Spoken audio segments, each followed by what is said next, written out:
بھائی بہت سے لوگ یوکرائن کی نیشنلٹی کے لیے یوکرائن جا رہے ہیں اور رشین آرمی سے لڑ رہے ہیں, اس چکر میں ان کو وہاں کی کیا مل رہی ہے, نیشنلٹی ملے. میرا خیال ہے بڑی تنخواہ میں ملے تو بیوقوفی والا کام ہے میرا خیال ہے.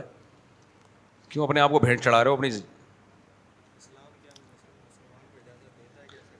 دیکھو یہ بڑا پیچیدہ مسئلہ ہے کہ اسلام کیا غیر مسلم ملک کے لیے لڑنے کی اجازت دیتا ہے کہ نہیں دیتا. یہ ایسا ہی ہے جیسے آپ کسی غیر مسلم کے یہاں چوکی داری کر رہے ہو, تو جب اس سے ایگریمنٹ ہوگا تو پھر تو چوکی داری کرو گے نا.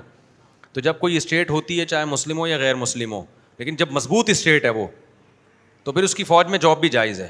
ہاں اس کے لیے یہ جائز نہیں ہے کہ آپ کا ملک کسی ظلماً کسی ملک پہ چڑھائی کرے, پھر آپ کے لیے اس ملک کی اطاعت جائز نہیں ہوتی.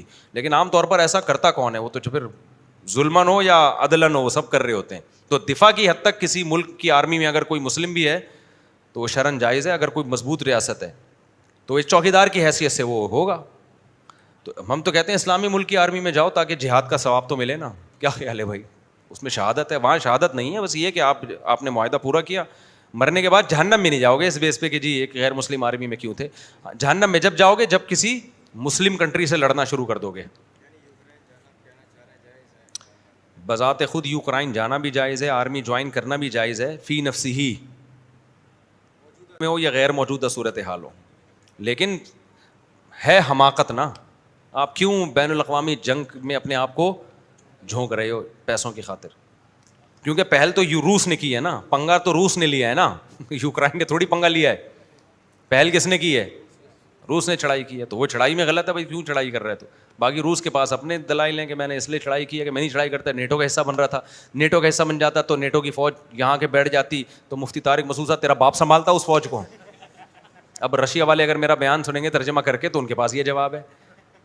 بھائی میں نے تو کہا یوکرائن کی آرمی میں کوئی جاتا ہے تو فی نفسی جائز ہے, وہ ایک ملک کے بارڈر کی حفاظت کر کے تنخواہ مل رہی ہے, ایک طرح کی چوکیداری ہے وہ, بشرطے کہ کسی اسلامی ملک کے خلاف لڑے نہیں, ظلم نہ کرے, بلکہ کسی غیر مسلم ملک کے خلاف بھی ظلم نہ کرے.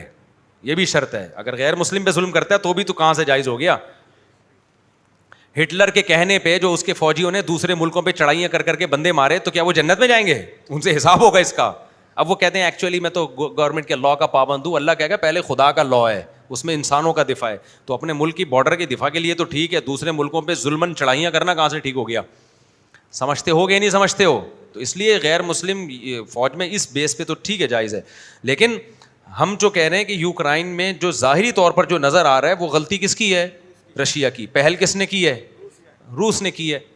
تو اس بیس پہ غلطی پر روس ہے. لیکن روس اس کا جواب یہ دے سکتا ہے کہ یوکرائن کے بارے میں رپورٹیں یہ تھی کہ نیٹو کا حصہ بننے جا رہا ہے, نیٹو کا حصہ بننے جائے گا تو پھر نیٹو کی فوج میرے بارڈر پہ آ کے بیٹھ جائے گی تو تیرا باپ سنبھالے گا اس کو, اس لیے ہم نے پہلے ہی کیا کر دیا, چڑھائی کر. تو یہ سیاسی معاملات ہوتے ہیں, یہ بہت اپر لیول پہ بڑی بڑی گیمیں ہوتی ہیں. تو اس میں ہم جیسے بچوں کا پڑھنا مناسب نہیں ہے. ہم تو پبلک کو یہی مشورہ دے سکتے ہیں کہ یوکرائن فوج میں بھرتی ہونے کے لیے نہیں جاؤ, پاکستان کی آرمی میں بھرتی ہو جاؤ بارڈر کی حفاظت کے لیے. سمجھ رہے ہو نا, بارڈر کی حفاظت کی نیت سے کس میں بھرتی ہو جاؤ, تو مرو گے تو شہادت کا ثواب ملے گا. ملک تو بہرحال ہمارا ہے نا, اس کی حفاظت کی ثواب کیوں نہیں ہے.